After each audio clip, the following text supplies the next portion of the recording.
Hi friends, Velan Valli சீரியலை பற்றி தான் நம்ம இந்த வீடியோக்குள்ளே நம்ம பார்க்க போகிறோம். வாங்க நம்ம வீடியோக்குள்ளே போகலாம்.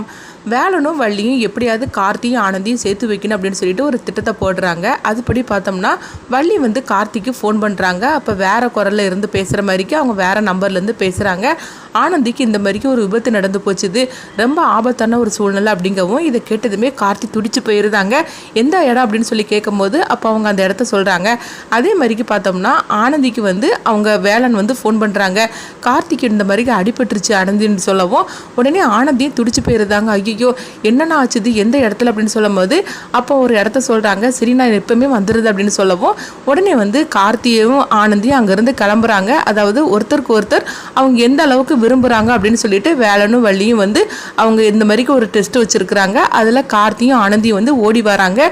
அப்போ வள்ளி சொல்கிறாங்க, கார்த்தி வேற ஒரு பொண்ணோட அவனுக்கு நிச்சயம் நடந்தாலும் அவன் மனசில் ஃபுல்லாக ஆனந்தி தான் இருந்துட்டு இருக்கிறான். இந்த ஒரு விஷயம் போகிறோம் இவங்க ரெண்டு பேரும் நம்ம சேர்த்து வைக்கிறதுக்கு அப்படின்னு சொல்லவும் அப்போ வேலைன்னு சொல்கிறாங்க, ஆமாம் கார்த்திக் இந்த கல்யாணத்தில் விருப்பமே இல்லைன்னு தெரிஞ்சு போச்சுது, அவன் மனசில் ஃபுல்லாக ஆனந்தி தான் இருக்கிறான், இது ஒன்று போருமே நம்ம இவங்க ரெண்டு பேரையும் சேர்த்து வைக்கிறதுக்கு அப்படின்னு சொல்லவும் வள்ளியும் வேலனும் இதை நினச்சி ரொம்பவே சந்தோஷப்பட்டுட்டு இருக்கிறாங்க. அப்போ வேலன் சொல்கிறாங்க, வேதநாயகி என்ன தான் திட்டம் போட்டாலும் சரி தான் நம்ம கார்த்திக்கு ஆனந்தி கல்யாணம் பண்ணி வைக்கிறது நம்மளுக்கு ரொம்பவே ஈஸியாக முடிஞ்சிரும் போலுக்கு. ஏன்னா கார்த்தி மனசில் ஆனந்தி இருக்கிறது நம்மளுக்கு தெரிஞ்சு போச்சுது, அதனால் அந்த கல்யாணத்தை நம்ம தடுத்து நிறுத்திடலாம் அப்படின்னு சொல்லவும் அப்போ வள்ளியும் சொல்லிட்டு இருக்கிறாங்க, ஆமாம் அத்தை என்ன தான் திட்டம் போட்டாலும் சரிதான் நம்ம கார்த்திகா ஆனந்தி கல்யாணம் பண்ணி வச்சிடலாம் அப்படின்னு சொல்லிட்டு இருக்கும்போது அவங்க சொன்ன இடத்துக்கு கார்த்தியும் ஆனந்தியும் வந்துருந்தாங்க. அவங்க ரெண்டோரும் ஒருத்தருக்கு ஒருத்தர் பார்த்து சந்தோஷப்பட ஆரம்பிச்சிருந்தாங்க. ஏன்னா கார்த்திக்கு ஆபத்தில் இருக்காங்கன்னு சொல்லிக்கிட்டு ஆனந்திட்ட சொல்லியிருக்கிறாங்க. அதனால ஏதோ ஆபத்துன்னு சொல்லிக்கிட்டு ஆனந்தி ஓடி வந்திருக்கிறாங்க. அதே போல தான் கார்த்திகிட்டையும் ஆனந்திக்கு ஆபத்து அப்படின்னு சொல்லியிருக்கனால ஆனந்திக்கு ஏதோ ஆபத்துன்னு சொல்லிட்டு அவங்களும் ஓடி வந்திருக்கிறாங்க. ஆனால் ரெண்டோருமே நல்லா இருக்கிறத பார்த்துட்டு உடனே ரெண்டோரும் பார்த்துட்டு இருக்கவும் அப்போ வள்ளியும் வேலைன்னு அந்த இடத்துக்கு வராங்க.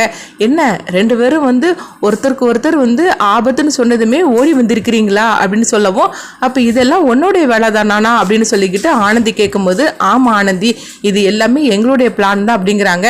எதுக்காக இப்படி பண்ணுறீங்க அப்படின்னு கார்த்திக் கேட்கும்போது ஆமாம் என் தங்கச்சி உன் மனசில் எந்த அளவுக்கு இருக்கிறான்னு சொல்லிக்கிட்டு அவள்கிட்ட நான் சொல்லணும்ல, அதுக்காக தான். அது மட்டும் இல்லாமல் என் தங்கச்சி உன் மனசில் எந்த அளவுக்கு இடம் பிடிச்சிருக்கிறா, இன்னும் நீ எந்த அளவுக்கு அவளை லவ் பண்ணுறேன்னு ஆனந்திக்கு நிரூபிக்கணும்ல, அதுக்காக தான் இப்படி ஒரு பிளானை போட்டேன், ஆனால் அதில் நீ பாஸ் ஆகிட்ட அப்படின்னு சொல்லவும் அப்போ கார்த்தி கண்கலங்குறாங்க. அப்போ வேலைன்னு சொல்கிறாங்க, கார்த்தி உனக்கு பிடிக்காத ஒரு கல்யாணத்துக்காக எதுக்காக நீ சம்மதிச்சு அப்படிங்கும்போது அப்போ கார்த்தி சொல்கிறாங்க, என் மனசில் இப்போமா ஆனந்தி தான் இருக்கிறா, ஆனால் என்ன பண்ணுறதுக்கு ரேணுகா கழுத்தில் மட்டும் நீ தாலி கட்டியிருந்தீங்கன்னா கண்டிப்பாக இந்த கல்யாணத்தில் எந்த பிரச்சனையுமே நடந்திருக்காது. ஆனால் நீ உன் விருப்பப்படி உன் வாழ்க்கையை நீ அமைச்சிக்கிட்டனால தான் இன்னைக்கு இவ்வளோ பிரச்சனை வந்திருக்குது. இப்போ என்ன பண்ணுறதுக்கு, என்ன இருந்தாலும் சரி தான் எங்கள் வீட்டாரோட விருப்பம் இல்லாமல் நான் எப்படி ஆனந்தி கழுத்தில் நான் தாலி கட்ட முடியும், அதனால தான் அவங்க இஷ்டப்பட்டபடியே அவங்க பார்த்து வச்ச பொண்ணுக்கே நான் தாலி கட்டதுக்கு நான் சரின்னு சொல்லிட்டேன் அப்படின்னு சொல்லவும் உடனே வள்ளி கேட்குறாங்க, சரி கார்த்தி நீ சொல்கிறதெல்லாம் கரெக்டு தான், ஆனால் ஆனந்திக்கு ஒன்றுன்னு சொன்னதுமே நீ ஓடி வந்திருக்கிறீல்ல, அப்பவுமே தெரியலையா உன் மனசில் இப்போவும் ஆனந்தி தான் இருக்கிறது அப்படின்னு சொல்லவும் இது கெட்டதுமே கார்த்தி சொல்கிறாங்க, நீங்கள் சொல்கிறதெல்லாம் கரெக்டு தான், ஆனாலும் என்னால் இப்போ என்ன பண்ண முடியும் அப்படின்னு கேட்கவும் அப்போ வேலைன்னு சொல்கிறாங்க, இப்படி பிடிக்காத ஒருத்தவங்களோட சேர்ந்து வாழ்கிறதுக்கு பதில் நீ அவங்கள எதிர்த்துட்டு உனக்கு பிடிச்சமான ஒரு கல்யாணத்தை நீ பண்ணிக்கோ அப்படிங்கிறாங்க. எனக்கு பிடிச்சது தான் நான் மனசில் நான் செஞ்சேன். ஏன்னா ரேணுகா கிட்ட நான் ஏற்கனவே நான் சொல்லிட்டேன் நான் வள்ளிக்காலத்தில் தான் தாலி கட்ட போகிறேன்னு. அது மட்டும் இல்லாமல் ரேணுகாவை நான் விரும்பவே இல்லை, நான் வள்ளியை தான் நான் விரும்பினேன். அதனால தான் நான் ஏற்கனவே நான் ரேணுகா கிட்ட இந்த விஷயத்த சொல்லி தான் நான் இந்த கல்யாணத்துக்கு சம்மதிக்க வச்சேன். ரேணுகாவும் இந்த பிளானுக்கு சரின்னு சொன்னா, ஆனால் கடைசியில் அவள் இந்த மாதிரிக்கு திரும்புவான்னு சொல்லி நான் கொஞ்சம் கூட எதிர்பார்க்கவே இல்லை. எனக்கு பிடிச்ச வாழ்க்கையை தான் நான் தேர்ந்தெடுத்தேன். அதே மாதிரிக்கு நீ வேற யாருக்காகவும் உனக்கு பிடிக்காத ஒரு வாழ்க்கையை நீ தேர்ந்தெடுக்காத, உன் மனசில் ஆனந்தி இருக்கிறது நல்லாவே தெரிஞ்சு போச்சுது. அதனால அவங்க இப்போ வேணா உன் மேலே கோபமாக இருக்கலாம், ஆனால் கண்டிப்பாக ஒரு நாள் உங்களுடைய கல்யாணத்தை அவங்க ஏற்றுப்பாங்க. அதுக்காக உனக்கு பிடிக்காத ஒரு வாழ்க்கையை நீ தேர்ந்தெடுத்துக்காத அப்படின்னு கார்த்திகிட்ட சொல்லவும் அப்போ ஆனந்தி அழுதுகிட்டே இருக்கிறாங்க. அப்போ கார்த்தி ஆனந்தி கிட்ட சொல்றாங்க, ஆனந்தி அழாத ஆனந்தி, நீ அழுறத பார்க்குற சக்தி என்கிட்ட இல்லை அப்படின்னு சொல்லவும் அப்போ உடனே வேலைன்னு சொல்றாங்க, நீ மட்டும் சரின்னு சொல்லு, நான் உங்க ரெண்டு பேருக்கும் நாங்களே கல்யாணத்தை பண்ணி வைக்கிறோம் அப்படின்னு சொல்லவும் இதை கேட்டதுமே கார்த்தியும் ஆனந்தியும் அதிர்ச்சி அடைகிறாங்க.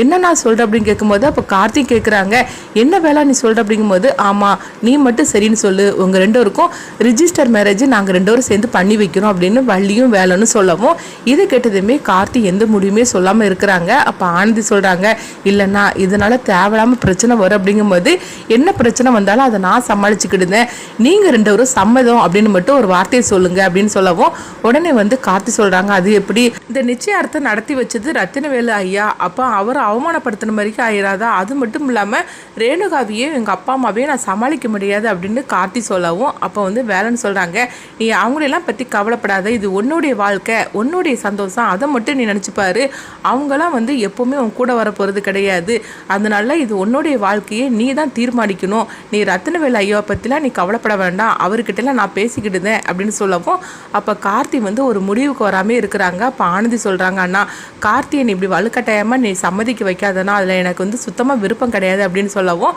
உடனே வந்து கார்த்தி வந்து சொல்கிறாங்க, ஆனந்தி நான் என்ன இருந்தாலும் சரி தான், நான் ஒன்றை தான் கல்யாணம் பண்ணிக்கிறதுக்கு நான் விருப்பப்பட்டேன், ஆனால் என்ன பண்ணுறதுக்கு ரேணுகாவோட வாழ்க்கையை நினச்சி தான் நான் வந்து இப்படி ஒரு முடிவு எடுத்திருக்கேனே தவிர மற்றபடி என் மனசு ஃபுல்லாக நீ தான் இருக்கிற ஆனந்தி அப்படின்னு சொல்லவும் இதை பார்த்துட்டு வள்ளியும் வேலனும் ரொம்பவே சந்தோஷப்பட்டுட்டு இருக்கிறாங்க. அப்போ வள்ளி வந்து வேலன் கிட்ட சொல்கிறாங்க, கார்த்தி வந்து தன்னுடைய விருப்பத்தை வந்து சொல்லாமல் சொல்லிட்டான், அதாவது அவன் மனசில் ஆனந்தி தான் இருக்கிறது தெரிஞ்சு போச்சுது, ஆனாலும் தன்னுடைய குடும்பத்தை நினச்சி தான் அவன் வந்து ஒரு வித பயத்தோடு இருந்துட்டு இருக்கிறான் அப்படிங்கவும் அப்போ வேலன் சொல்கிறாங்க, ஆமாம் நீ சொல்லுது கரெக்டு தான் வள்ளி, ஆனால் கார்த்தி எப்படியாவது நம்ம தான் சம்மதிக்க வைக்கணும், இவங்க 2 பேருக்கும் நம்ம தான் ரிஜிஸ்டர் மேரேஜ் பண்ணி வைக்கணும் அப்படின்னு சொல்லவும் வள்ளியும் இதுக்கு வந்து ரொம்பவே சம்மதிக்கிறாங்க.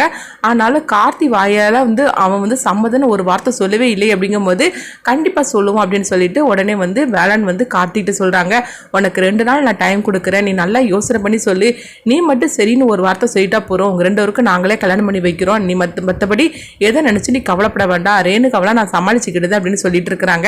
அடுத்தங்க பார்த்தோம்னா ரேணுகா வந்து ரொம்பவே குழப்பத்தோடு இருக்கிறாங்க. கார்த்தி மனசு மாறிடுமோ கொஞ்சம் கொஞ்சமாட்டு, ஏன்னா ஆனந்தி வந்து கண்டிப்பாக வந்து கார்த்திகிட்ட பேசுறதுக்காக வருவா, அப்படி வந்தாக்கி கண்டிப்பாக கார்த்தியோட மனசு மாறிடுமோ, அந்த கல்யாணத்தில் வந்து அவன் விருப்பம் இல்லாமல் கடைசியில் ஒதுங்கிடுவானோ அப்படின்னு ரேணுகா வந்து ரொம்பவே குழப்பத்தோடு இருக்கிறாங்க. அப்போ ரேணுகா வந்து வேதநாய்க்கு ஃபோன் பண்ணுறாங்க, எனக்கு என்னமோ கார்த்தி நினச்ச பயமாக தான் இருக்குது அப்படிங்கும்போது அப்போ வேதநாயகி சொல்கிறாங்க, அதெல்லாம் நீ நினைக்கிற மாதிரிக்கு எதுவுமே நடக்காது, அதனால தானே என் தம்பியோட தலைமையில இந்த நிச்சயார்த்தத்தை நடத்தினேன் அப்படின்னு சொல்லிட்டு இருக்கிறாங்க. கார்த்தி என்ன முடிவு எடுக்க போகிறாங்கன்னு சொல்லிட்டு நம்மளும் வெயிட் பண்ணி பார்க்கலாம்.